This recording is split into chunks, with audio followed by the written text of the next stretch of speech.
Picture this. A woman cuts the ropes off a stranger's wrists, someone she personally had tied to a bed a few hours earlier. The stranger, who has every reason in the world to hate her right now, bolts for the door immediately. An armed guard stops her before she gets 2 steps. And then the same woman who gave the order to tie her up in the first place sits down next to her on the floor and apologizes. That's Donna Raines in one scene doing 3 contradictory things at once. Restrain you, guard the exit, say sorry for both. If you're new here, I spend a probably unreasonable amount of time thinking about the show From, and today we're doing a full breakdown of the character I think this show has quietly underrated for 3 seasons running. Not Boyd, not Victor. Donna Raines, the leader of Colony House, played by Elizabeth Saunders, who picked up a Saturn Award nomination for the role. The timing on this isn't random either. Back in April, MGM Plus confirmed From is coming back for a 5th season, and it's the last one. Which means Donna's story now has an actual ending point. So before we get there, I want to walk through everything that built her into this show's most functional, least examined character. Start at the beginning, because it's one of the bleakest origin stories this show has ever handed a main character. August 3rd, 2018. Donna and her sister are driving from Bozeman, Montana toward Choteau, coming back from a hunting trip. They pass through this one stretch of road twice. First time, they just see some people near the trees. Strange, but not stop the car strange. Second time, there's something standing in the middle of the road, smiling. Her sister doesn't hesitate, grabs the shotgun, gets out, tries to threaten it. It kills her right there while Donna runs and hides in the trees and listens to the rest. I want to sit on that for a second because it's not just backstory. It's basically Donna's entire operating system, explained in one scene. Her sister's instinct was to confront the threat. Donna's instinct was to disappear. One of those choices got someone killed. The other one didn't. She carried that arithmetic into everything she built afterward. Here's the detail that's easy to miss. This happens over a year before the Matthews family even crashes into town, and it's longer still before anyone finds the talismans that make hiding from these things actually survivable. So for well over a year, Donna is surviving in a town full of monsters with zero protection, and we genuinely don't know much about what that stretch looked like. Even Elizabeth Saunders has said in a recent interview that she'd love to get a real look at that gap, Donna's life before the town swallowed her, because right now it's mostly implied. We'll come back to exactly what she said later, because it's more specific than you'd expect. So that's where she starts. Here's what she builds. By the time the Matthews family shows up in November 2019, Donna isn't just surviving anymore. She's running an institution. Colony House sits on a hill above the main township and functions like its own small country, with its own rules and its own economy. New arrivals get a choice, town or Colony House, and for years that choice was permanent. You picked once, and that was final. The newcomer policy tells you everything about what she learned before we ever met her. Every new arrival at Colony House spends their first night tied up. Not as punishment, as procedure. You don't invent a rule like that from nothing. Somewhere in those missing months, something happened that got people hurt, and Donna turned the lesson into law. You can watch that whole philosophy play out in how she handles Tabitha Matthews on the first night. Tabitha and her daughter Julie get the standard treatment, tied up like everyone else. Later, Donna goes back alone, cuts Tabitha loose, and apologizes. Tabitha immediately tries to run for the door and gets stopped by a guard almost instantly. Donna just sits down next to her and calmly explains the rules, like she's had this exact conversation more times than she can count. Which,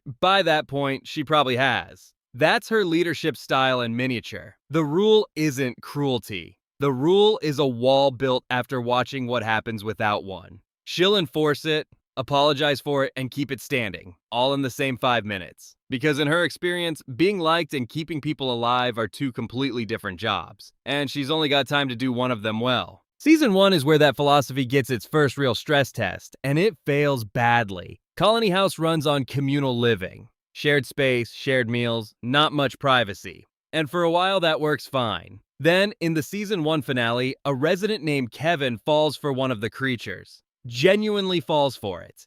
Opens a window to let it in. That single decision gets 14 people killed in one night. Inside the house, Donna swore was safe. The next morning, Jim and Jade come up the hill to ask if they can build a radio tower on her roof. They find her outside, loading what's left of her people into a wheelbarrow. Her response, more or less, is that the house isn't doing the dead any good anymore, so it might as well be useful to somebody. That's not hope. It's not even really permission. It's a woman doing math on a pile of loss and deciding the roof is the only asset she's got left worth spending. The tower goes up. A storm rolls in that same night. Jim gets on the radio, and something on the other end answers back that knows his name and knows things it shouldn't know about his family. Not long after, the ground takes the Matthews house with Tabitha still inside it. Donna was standing right there for that broadcast. She heard the voice too. And her first move afterward isn't to investigate. It's to try to bury the whole thing. Tell Jim to stay quiet, stop drawing attention. You can read that as her hiding something. I think it's simpler than that. It's the same math from that road outside Chateau. Something dangerous is paying attention to you. You don't wave at it. Now here's something most from content doesn't really dig into, and I think it actually matters going into the final season. The show itself has taken real criticism recently for what it's doing, or not doing, with Donna and Colony House. Back in May, Screen Rant ran a piece arguing that Season 4 has been genuinely failing its own most interesting character. And the argument holds up when you look at it. Early seasons built Colony House as a distinct, almost radical alternative to how Boyd runs the township. Different values, real philosophical tension between the two leaders. Lately, that divide has mostly dissolved. Characters move between town and Colony House without much fuss now. Scenes up on the hill increasingly feel like a generic location where conversations happen to occur, rather than a community with its own identity. There's a structural pattern underneath that worth naming directly. Nearly every major character on this show has gotten some kind of personal supernatural attention. Tabitha and Jade get a shared vision. Julie can apparently walk through stories somehow.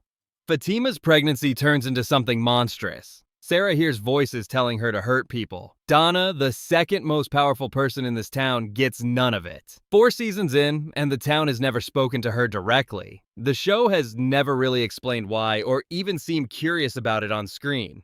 Maybe that's an oversight. Maybe it's deliberate. Either way, walking into a final season, that silence is the loudest open question Donna has left. And it's not a fan theory. It's just sitting there in the text. Then Season 4 does something to Donna the show has never done before. It almost kills her, and not with a monster. In Episode 6, The Heart is a Lonely Hunter, Donna has a full cardiac event mid-conversation. Her heart stops. Boyd performs compressions for what feels like an impossibly long stretch before she comes back. What's interesting is how deliberately human that scare is. No creature involved, no supernatural trigger on screen. Just years of stress catching up to a body that's been running on adrenaline since 2018. Elizabeth Saunders talked about building that scene in an interview with Collider around the episode's release. And it's genuinely worth knowing if you're a fan of this show. She's in her 60s, she's dealt with real anxiety and panic attacks in her own life, and she said she's actually gone to the emergency room before just to rule out a heart attack. Because symptoms in women present so differently from the version most of us picture from television. So instead of playing it the way TV usually plays a cardiac event, she watched real footage of women describing what it actually feels like and built the performance from that, deliberately avoiding the exaggerated version audiences expect. In a separate interview, she's also said that if the show ever does write Donna out permanently, she'd honestly prefer it happen through something mundane like that, rather than through the town's mythology, because a heart attack is a threat to her personally. In real life, in a way a fictional monster just isn't. There's something fitting about that detail. The most grounded character on a supernatural show nearly went down to the one thing on this show that isn't supernatural at all. I'd be lying if I said the fandom hasn't run wild with all of this.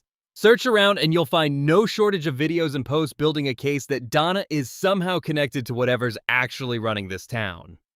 The usual argument: she's the only major character never personally targeted by a vision or a voice.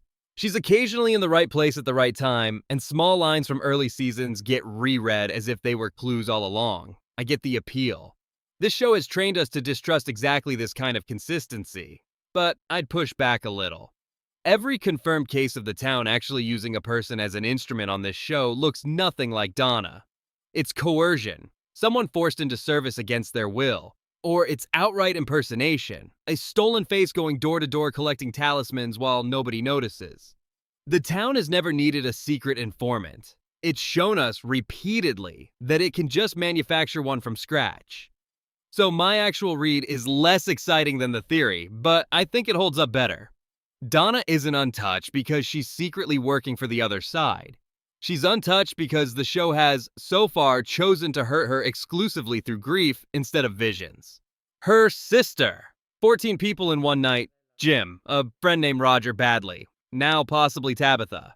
That's not the absence of torment. That might just be a different delivery method.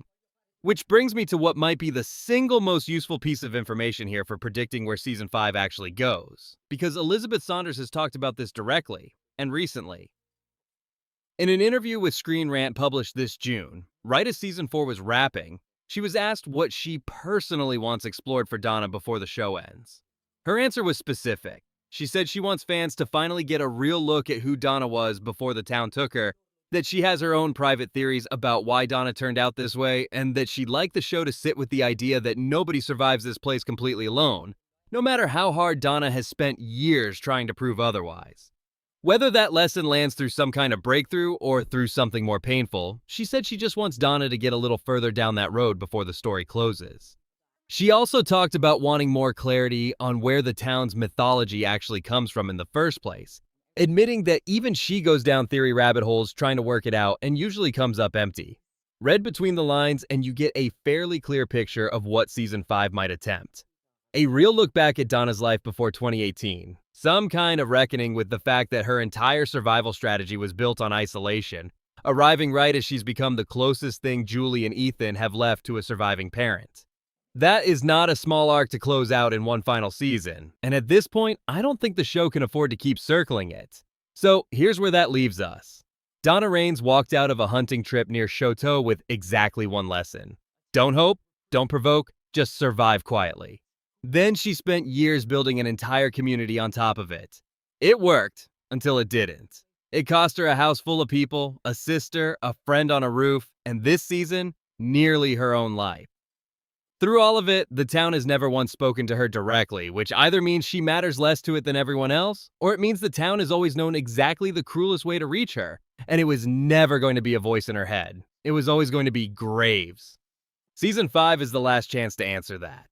And based on what the person actually playing her has said, I think she knows it too. If you've got a read on any of the parts I pushed back on today, the town silence toward her, the heart attack, the mole theories, drop it below. I actually want to argue about it in the comments.